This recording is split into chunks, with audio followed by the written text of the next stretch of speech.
And joining us now is Yvonne Julian, the chairwoman of the Greenville County Republican Party. Thank you so much for joining us. You were at the RNC all week, and you're here talking with us. Now, the RNC, it really began days after the assassination attempt of former President Donald Trump, and that was just such a shocking time for really all of us watching. So what was the feeling going into the convention, and really how were people reacting to what happened?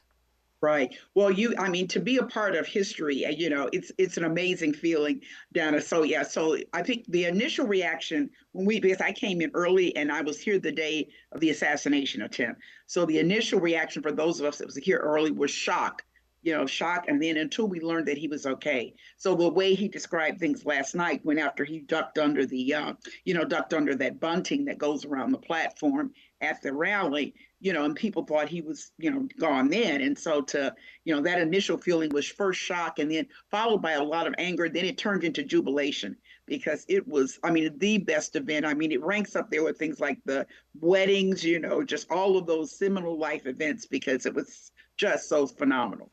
And, hearing the former president speak last night, one of the things that he was saying was it was just really difficult to speak about what happened and that he was only going to be speaking about it that one time. Being there and hearing that in person, what was the impact that you were left with? Well, I guess the impact of just a tremendous amount of appreciation and respect for someone that can go through an incident like that and then still get up and his first thought be appreciation or his concern for the people out in the crowd. He was so grateful that they didn't stampede, which I was impressed. So that and then the fact he wanted to message them. So I think just an appreciation that someone like him who does not need to do this, it would go through everything he's going through in order to really make some changes that are so sorely needed in our country. Now, one of the biggest announcements of the week was Trump's pick for a running mate, JD Vance. So what's the feeling surrounding Senator JD Vance and what's he bringing to the ticket?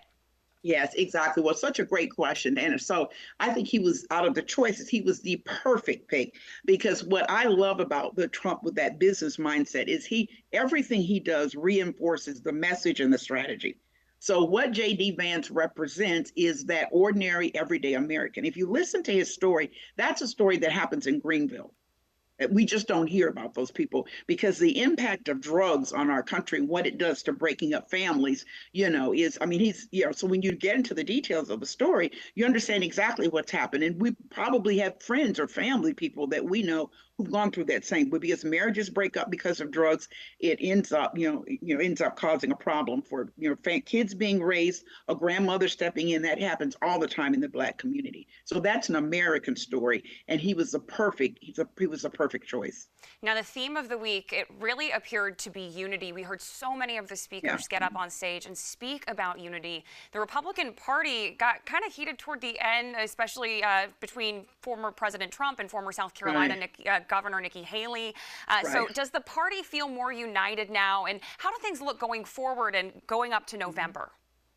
Well, I think it does because I think, again, idle hands, can create lots of, playing around. The thing about Trump is we're all focused now. I think we see it. And I think those of, as he speaks to the forgotten men and women of the country, we in Greenville are a little bit like that because we're sort of forgotten, ignored because we were one of the initial America First, grassroots type group. And, it's which the establishment does not like. We were sort of punished for our location because we actually sat in the doghouse, which was kind of good because it gave us a view of like the UNC frat boys. But the South Carolina delegation was seated, in a very poor spot. But part of that is because, of the rivalry within the party. Some of our leadership tends to be more on that establishment side. And they actually wanted to change some committees that President Trump had said, I want these people, and our people say, well, what about, we think these are better options. So I say that to say, even those people, I think, when you see that room full of the people, the everyday people that support Trump, if you don't realize that the train has left the station, and that this guy has so much support behind him, and that you better take advantage of the energy and passion of these people, a lot of us who are not in politics to get anything out of it. I always tell my establishment colleagues, if you want me to go home and go back to doing my art classes and wine and do a better job, and I'll be out of your hair. Now, the former president spoke a long time last night, going until about 12:30 in the morning into Friday morning, addressing the convention. What did you think about the speech overall? There was just so many different parts to it. I mean, so obviously we won't get to the whole thing, but just kind of overall thoughts on the speech. Right. I think it was good. I think it's again, he's staying on message. And remember, the convention is not for those of us there, it's also for the public. And even though those of us who are insiders have heard maybe parts of that speech, if you watch his rallies, if you know what he stands for, if you read the platform, we know a lot of that already. But the other people need to hear that, people who are not as involved, because it's part of the reason to help them understand what is in this for me? Why do I need to vote for this guy? And I'll tell you a great story. So we do a thing in Greenville called Coffee and Politics, and we're doing it now at Denny's on Wade Hampton. So the funniest story is that we, typically a lot of the servers are Black. So we have this Trump cutout, big life-size Trump figure. These are young Black people who today wanted to take photo ops with our Trump cutout. So that messaging, I mean, with him having Amber Rose there, that video that they do, that amazing Black preacher, I mean, he's trying to say the Republican Party has a big tent, and it's a big tent that really wants people there, unlike the Democrats, whose big tent is based on whether or not you agree with their ideology.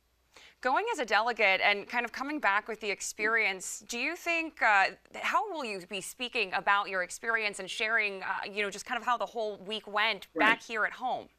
Right. Well, how it's wonderful. I'm so grateful. First of all, I'll be speaking to thank all the people, because you maybe can't see my shirt, but my shirt is a shirt with all the names of the people that voted, because you have to be voted in as a delegate. You can't just say, oh, I want to be a delegate. So it has the names, kind of a thank you to them. And it was even, I'll be, saying it was above and beyond expectations, because I also got to, thanks to another colleague, got to sit in the viewing box. So this is so the same box that President Trump and his family sit in, they let other people go and sit in it. So it was just, there were special highlights of that. And then also sharing how the importance of teamwork and volunteering, back to your question about unity, because you see all the little moving pieces, like the little ladies, our little mother hens from the SCGOP, who made sure we got where we needed to be on time, just speaking about how that is really what helps any organization work.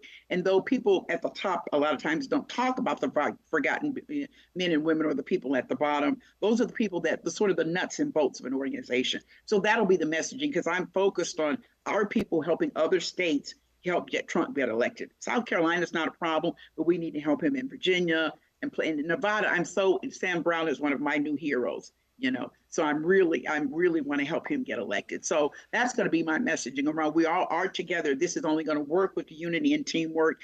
And there's a lot to be gained for our country to stay on that track. It was definitely a big week with so many major headlines coming out of it. Yvonne Julian, Chairwoman of the Greenville County Republican Party, thank you so much for taking some time with us today. Oh, thank you. It was delightful. Thank you for asking. I'm looking forward to getting home. Thank you. Oh, yeah, we're looking forward to you being here. Okay, thank you. Bye-bye.